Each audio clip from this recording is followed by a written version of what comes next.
Seastone, the town that never sleeps. This postcard was clearly sent before the war. Even the mage school tower is in its proper place.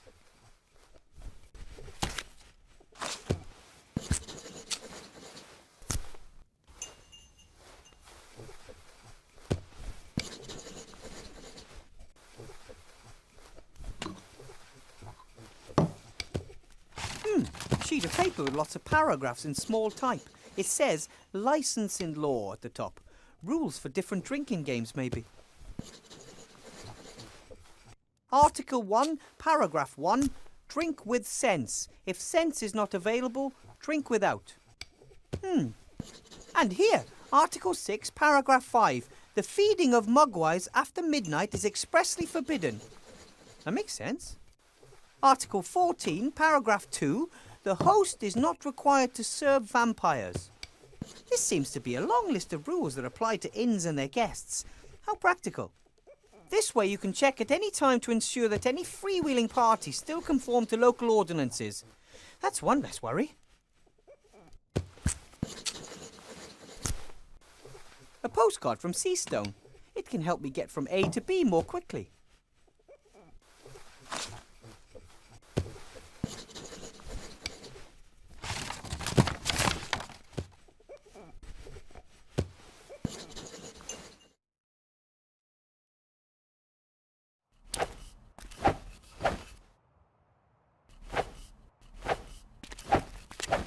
That's that terrible boy from class.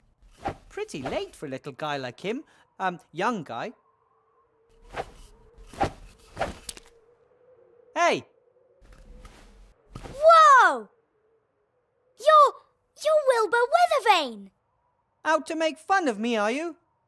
You're probably upset after I proved that I know more about magic than you thought at school this morning. What? What are you talking about, Master Weathervane? You were pretty cheeky at school this morning. Which school? There you go again, trying to make fun of me. But Master Weathervane, I'd never! This morning in the mage school, you were trying to make me feel uncomfortable and look stupid in front of the other students. The mage school? In the upper town? I'm not even allowed there. I wasn't born in Seastone, and I'm certainly not important enough to enter the upper town without a good reason. You mean to tell me you weren't in my class this morning? In your class? To become a wizard? That would be so cool! I still believe you're trying to make fun of me. Or do you have a twin? Not that I know of, Master Weathervane. Hey! Perhaps someone was controlling my thoughts without me realising. Now I'm sure you're trying to make fun of me. No, it is possible. Not all of the sorcerers, necromancers and lawyers in the Shadow Army were captured, right? You look like you're training for an important battle. No. I'm reenacting your battle. How you and Captain Bonnet and Princess Ivo defeated the arch-witch, Mortroga, in the Black Tower. Oh, really? It must have been the greatest battle of all time. The solitary heroes, surrounded by monsters, standing up to the leader of the Shadow Army and her son, Munkus. Boom, bash, ja! Well, maybe it wasn't quite that dramatic. 10 years of war, the artifact of divine fate, and suddenly, peace. What's not dramatic about that? It's getting late. Isn't it about time you went home? I'll wait until all the guests have left the tavern. Sometimes Zloff and Blout give me a room, if no one is renting it. You don't have a real home? I've got lots of homes. Sometimes I sleep down in the tent city, and sometimes Widow Twanky lets me sleep on the bench in front of her fire. But if I can sleep in a real bed in the pub, then of course I'd prefer that. I have a small room in the school. If you can't find a bed in the guest house, you're welcome to sleep at my place. My rabbit sheep won't be able to defend his bed in his usual manner, and I can sleep on the floor. That would be... wow! But the school's in the upper town. I'm not allowed to go there. Ah, silly rules. Maybe you'll win the lottery. Which lottery? There's a lottery tomorrow. The winner gets to live in the upper town. That would be fantastic! Maybe you'll get lucky. Everyone has an equal chance. I'm sure to win, and if not today, then perhaps next time. Do you know what the artifact of divine fate is?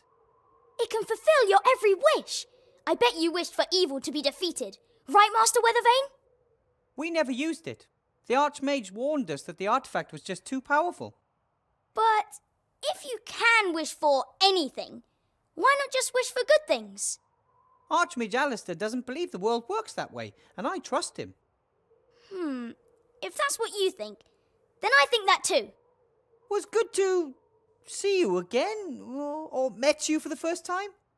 There's no way I would have forgotten if I'd met you before, Master Weathervane. Either the boy's making fun of me, or that's another item from our list of strange events.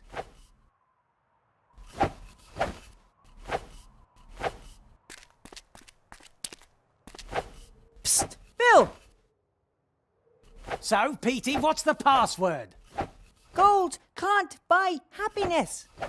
As long as it's jangling in someone else's purse. Absolutely right.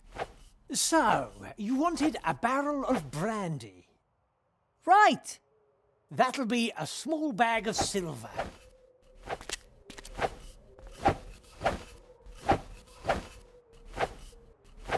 One barrel of brandy coming up. That's it. That's the barrel with the mark. What did you say? Nothing. Just thanks for the delivery. As long as you pay, I deliver. Take care. Bill didn't pay any taxes on that barrel. And those taxes build roads, care for the sick and elderly, and pay for my apple. Shield Hand won't be impressed.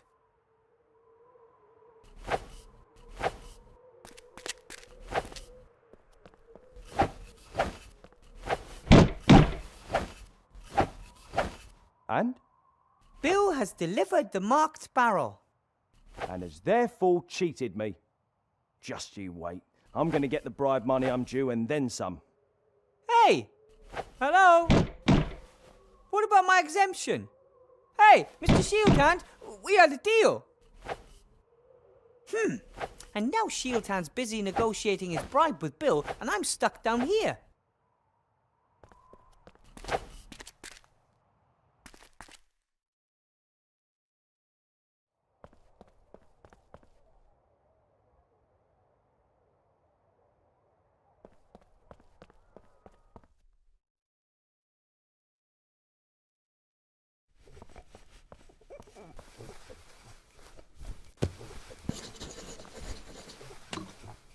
Hello, Sloth.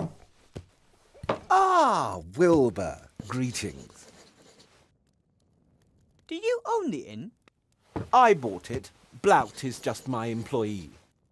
Blout bought too. Yes, but then you lost your half at poker. Now it all belongs to me. Blout not give you his half. Blout best laugh if he try to take away. If you touch me, I'll have you thrown in jail. Bill delivered the barrel without paying tax on it. And that's supposed to cause him problems? Mr. Shield Hand is arresting him right now. Oh, talking to him. Oh, something. Those two don't particularly like each other, but they are dependent on the same people. They wouldn't, Blout. Bash each other? No. Bite the hand that feeds. Right. If only I was there. Then I could make sure they played by the rules. Are you allowed 1 or 2 votes in the election? One would think that as we have 2 voices, we should also have 2 votes. Unfortunately, the town council sees things differently. And who do you want to vote for? Arch-mage Alistair, of course. Council... Mrs. Van Buren. Little woman says how it is. Blout likes it when things are uncomplicated. Tax down, more work for all. Seastone #1. But you don't buy it. I'd also prefer it if our problems were solved quicker, but Van Buren stands for things staying as they are or regressing. Neither has ever helped. See you, love. So long. Hello, Blout. Wilbur! Are you really sure you want to vote for Van Buren? Little woman with big hair knows what's what, has lots of gold and lots of success. And you believe that if she's elected, you'll get the same? Sure, promise. Fine. But I think the little guy is better off with Arch-mage Alistair. Me not little. And when Blout's soon rich and powerful, little people shouldn't take away his money. Before I became a mage, I worked in a dwarven inn in the White Ridge Mountains. You have stupid boss too. I am not stupid. Blout always have to work much more than sloth. That's because you're so clumsy. We do the same amount of work. I might even do a little bit more. In too much work. No free time. Bye, Blout. Bye.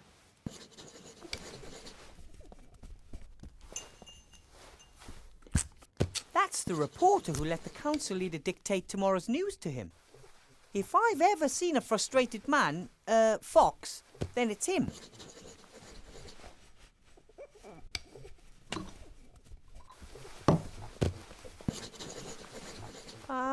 Excuse me? Ah, Weathervane, right? You know me? The leader of the council asked me to have a snoop around in your past. Find some dirty laundry. Huh, nothing. My mage's cape is still brand new. I got it when I became a professor. Do you like it? Very fetching. Why are you disturbing my quiet drink? I have a couple of questions. A couple?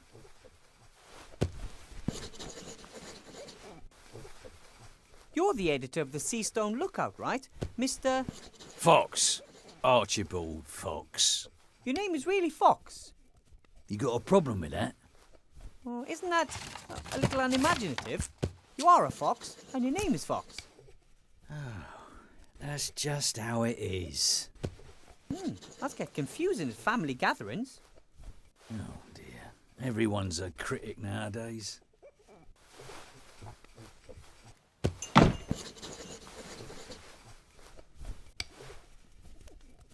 I saw you up there, at the lottery drum. Council leader Van Buren was there too. Not one of my greatest moments. Letting a politician tell me what I should write about her. So why do it then?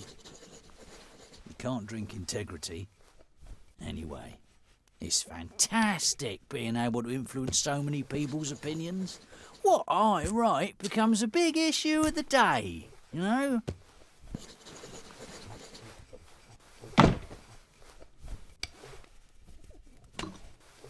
What are you writing at the moment?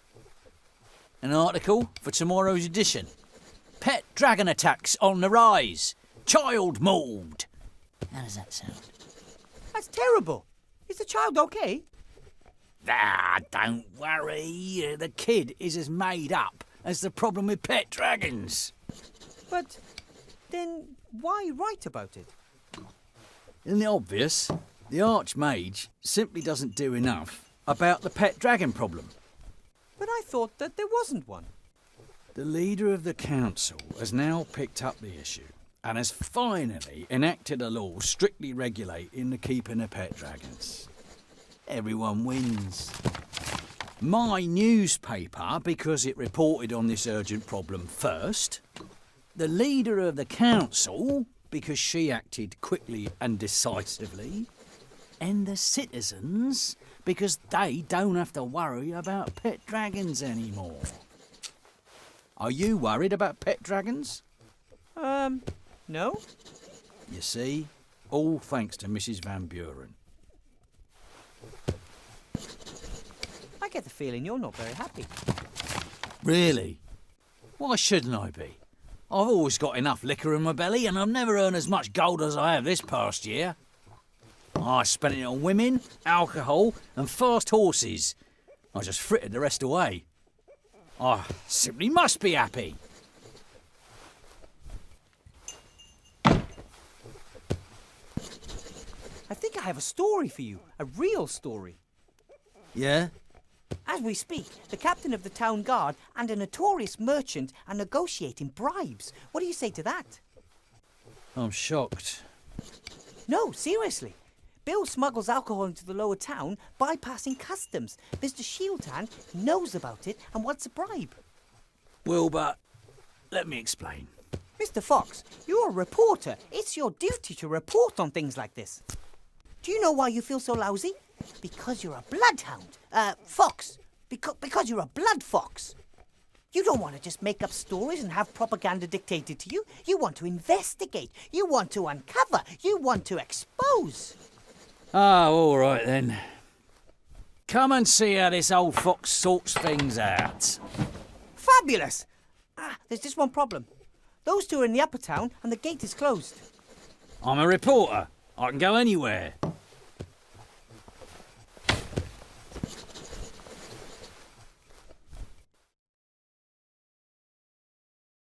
That's nonsense. If I gave you a gold piece for every barrel, I'd only be making 6 gold pieces profit on 3 gold pieces outlay.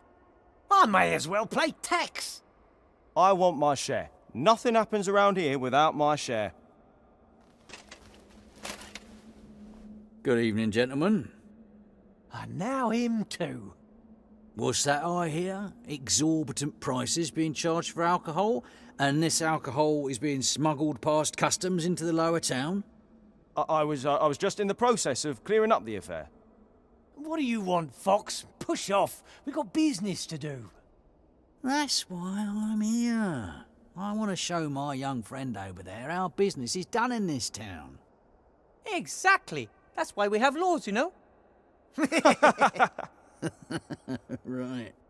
Well, according to the law, Bill would have to forego lots of money, Shieldhand would be out of a job, and the little influence he has, and I would be worried about the alcohol supply chain. So what do you propose instead? I get my alcohol at the normal price from now on. No more daylight robbery for the old fox. Bill, you continue using your crane, saving you on customs. Our competent Captain Shieldhand here is then entitled to part of the savings. I save gold, you continue to earn more than you're entitled to, and Shieldhand makes a bit on the side. We all win. How does that sound? But... Sounds fair to me. Oh, all right then. Then we've got a deal. Come on, Shieldhand, this is cause for celebration. You see, little Wilbur here could clearly see that the situation was unsustainable. An arrangement which made you money suddenly leaving you empty-handed? Can't have that. Thank you, Weathervane. Perhaps I was wrong about you. Here, with this you can get from the lower town to the upper town any time. You've earned it. This is the world I helped build. Rather than toppling it, I've become one of its pillars. That's the reason I'm not happy.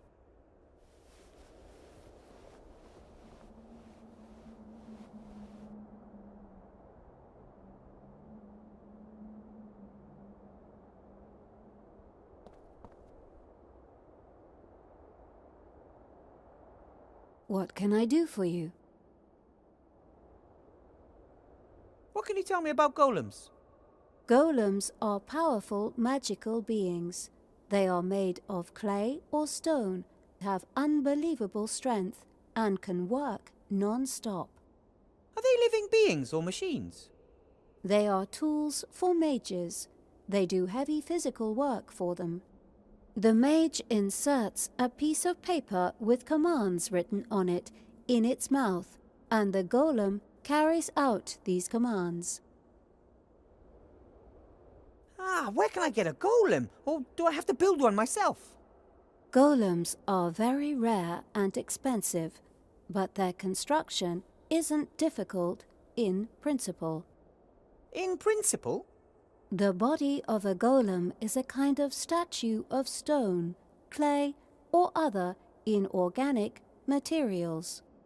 In order to bring the lifeless statue to life, a spell written in magic ink must be placed in its mouth.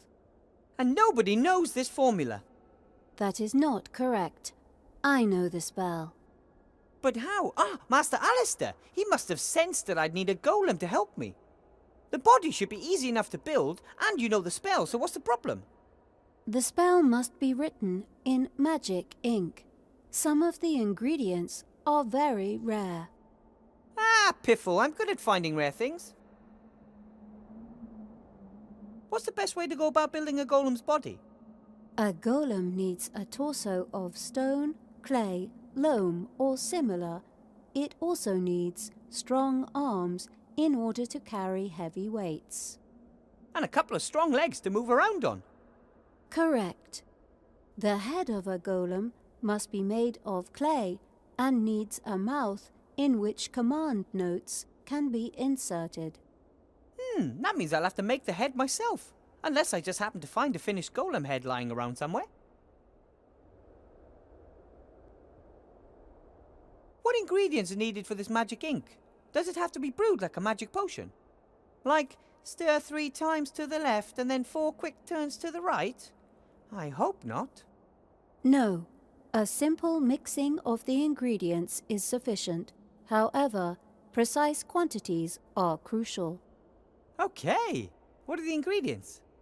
Exactly 2 centiliters of crocodile tears, exactly 12 drops of dragon sweat, and exactly 1 seastone small ounces of soot.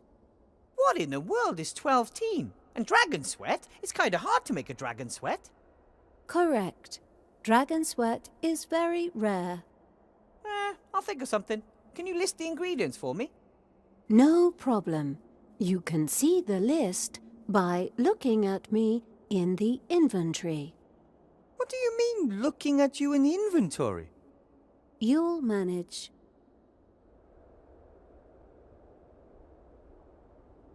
I might have some more questions for you later. And I might answer.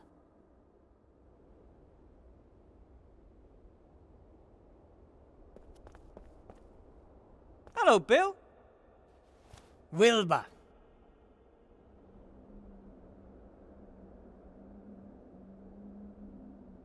You're pretty good at numbers and measurements.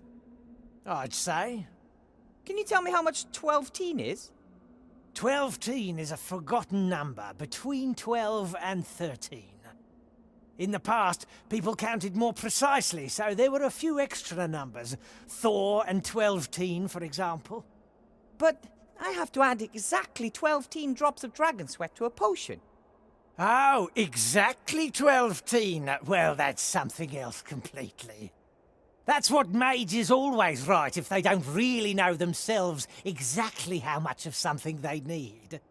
They don't want to admit it, and it sounds cleverer if they say exactly 12 teen rather than it doesn't really matter. But you should know that as a mage. Now I do. Do you sell crocodile tears? Can order them. Be here in 3 days. Ah, that's too late. Oh, the fine sir wants free overnight delivery, does he? Do you sell dragon sweat? Dragon sweat? That's very expensive. I was afraid of that, but I need it badly. I mean expensive like, I'll give you half of my kingdom and my prettiest daughter. Even you can't afford that. Too bad. I have to be going, Bill. See you next time. See ya.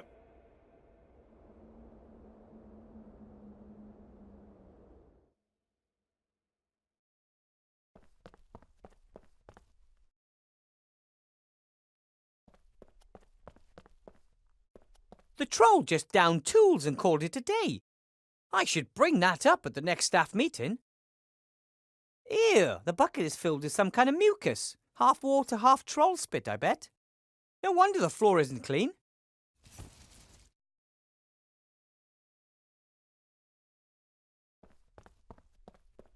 Remy hinted that I should have a look around in there. Something about the headmaster isn't quite right, that's for sure. The door's bound to be locked. Wonder if I can crack it. The door handles look like stupid ears. That was either a coincidence or a silly designer. Oi, I heard that. You can talk. And hear.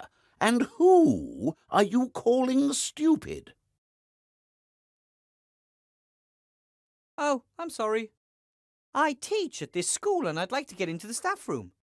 What is the code? I'm starting to get the feeling that someone's deliberately put in obstacles in my way. It's called life.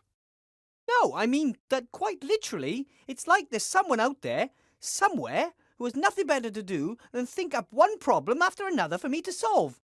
There's no other explanation.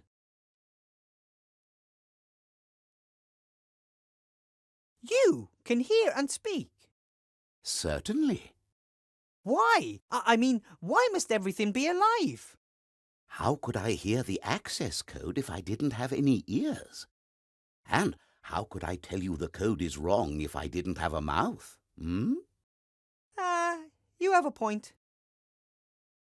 I don't think I know the code. No entry without the code. Presumably the headmaster just forgot to tell me. No entry without the code. I have to get that code somehow. I have to go. I have something to do down in the town. I don't care. I'm just a door.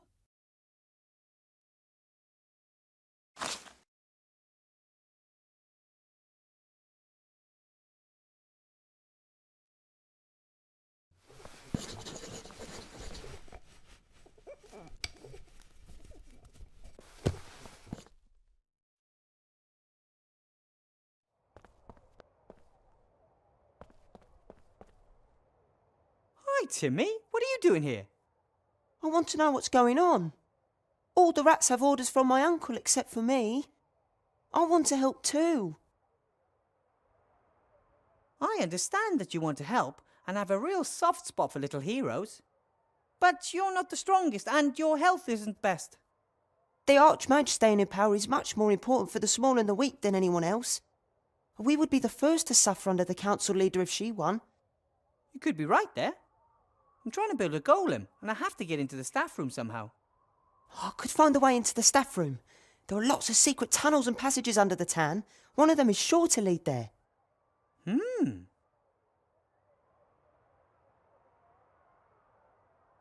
About the staff room, Yes, I need to get in there. but I need your help. Could you look through the notes on the headmaster's desk? He's a stickler for order, and I'm sure he'll have the door code written down somewhere. why do you need to get into the staff room? The headmaster was acting strange and was hiding something in a drawer. I want to know what he's up to. Perhaps it's a bomb. Maybe. We need to find out what exactly. But you're too small to open the drawer. That's why I need the code. Got it.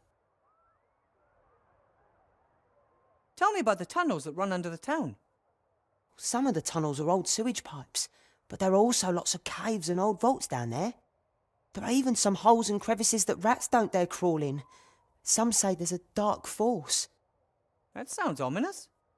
I've never seen anything myself, but I'm more worried about the zombies. They're spreading. Zombies in Seastone sewers. Yes, there are. But Uncle Remy says sooner or later an apprentice hero will go down into the sewage system and take on the zombies. Okay, you try and get into the staff room, then we'll meet back here, okay? Be careful. I always am.